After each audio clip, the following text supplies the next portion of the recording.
Salut à tous et bienvenue à notre vidéo conseil. Aujourd'hui, dans notre page pharmaconseil, nous allons évoquer les cas des diurétiques. Alors, les diurétiques font partie du groupe des antihypertenseurs. Comme vous le savez, ce sont des molécules qui stimulent la sécrétion d'urine. Alors, ils vont agir au niveau des reins, et précisément au niveau du néphron, dans les tubules au niveau du néphron, pour stimuler la sécrétion d'urine. Alors, comme diurétique, nous avons d'abord les diurétiques de Lance.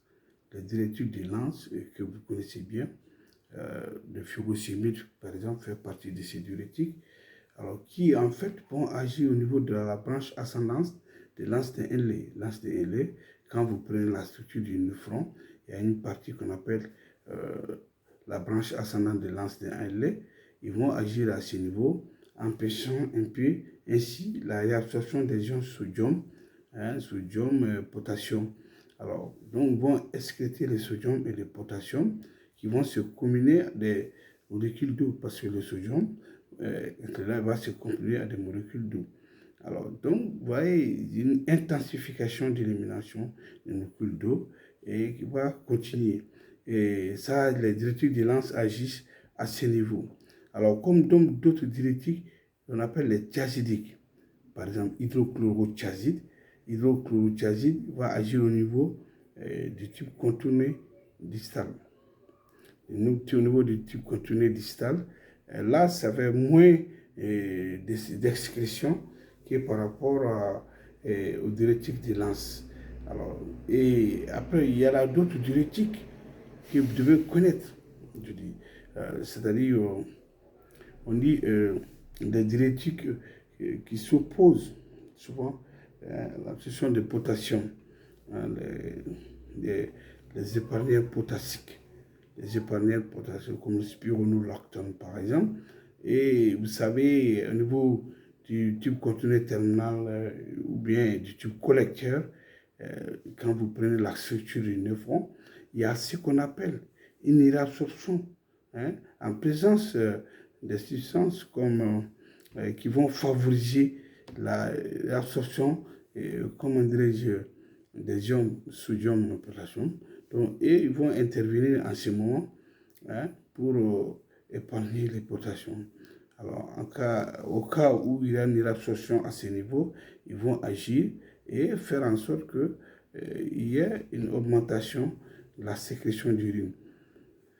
Alors, à ce niveau, pourquoi à ce niveau? Parce que tout simplement, quand vous prenez certains patients, ils sont sous diurétique, par exemple, à un certain moment, il n'y aura plus d'augmentation de la diurèse. Ça veut dire qu'il y a eu une réabsorption encore à ce niveau sur l'action de certaines hormones. Donc, si bien qu'il faut donner ces diurétiques-là aussi pour favoriser l'élimination. Bon, dans tous les cas, vous devrez comprendre que c'est les diurétiques de Lance qui entraînent une forte élimination d'urine. Alors, des choix de ces diurétiques doit être vraiment fait avec précision. Parce que quand vous avez un sujet âgé aujourd'hui, normalement, le sujet âgé ne doit pas servir ces diurétiques. Parce que là, un diurétique de Lance qui a une forte élimination d'urine, ça peut entraîner une déshydratation du sujet âgé. Bon, les thiazidiques conviennent mieux parce que si vous voyez même les thiazidiques rentrent dans la composition de certaines molécules. Hein, comme quand vous voyez aujourd'hui les thiazidiques comme captopril, ACT par exemple, captopril, hydrochlorothiazide. Non seulement en tant qu'antihypertenseur, captopril, il va agir au niveau des vaisseaux, en dilatant les vaisseaux, favoriser le passage du sang, et le diurétique, de façon modérée, va favoriser l'élimination d'urine. Alors, je dis les épargnants potassiques et peuvent aussi être considérés à ce niveau, parce que là, quand il y a une réabsorption au niveau du tube collecteur, mais du tube contourné terminal, donc ils vont intervenir, hein, en épargnant les potassiums contenant le sang et empêcher cette réabsorption, favoriser en fait l'élimination de l'urine. Alors, donc, pourquoi tous ces diurétiques? Parce que là, on a souvent des patients qui essaient tout à tout temps de se faire, de renouveler ces molécules eux-mêmes.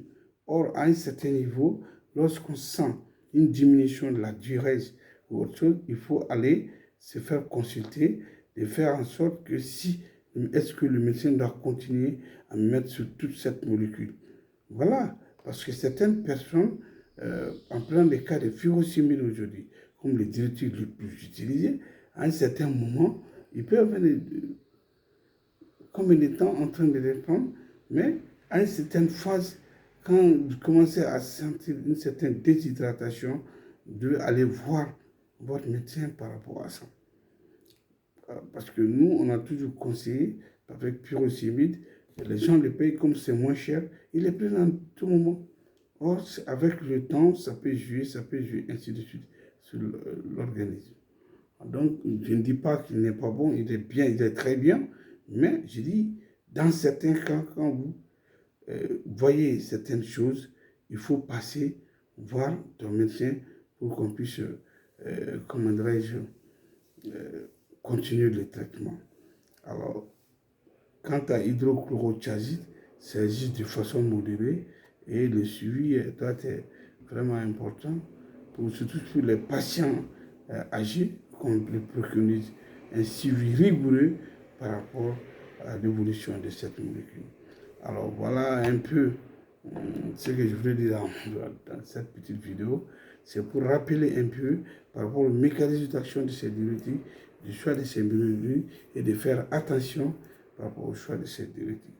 Alors pour ne pas tomber dans l'hypotension prostatique, ou bien pour ne pas avoir de déshydratation, ou bien pour ne pas faire une augmentation de la glycémie, parce que là, quand le volume sanguin diminue considérablement, il suffit qu'il peut avoir une augmentation de la glycémie. Donc, vous voyez un peu, c'est pour éviter tous ces aspects qu'il faut souvent prendre avec précaution ces diurétiques. Je vous remercie.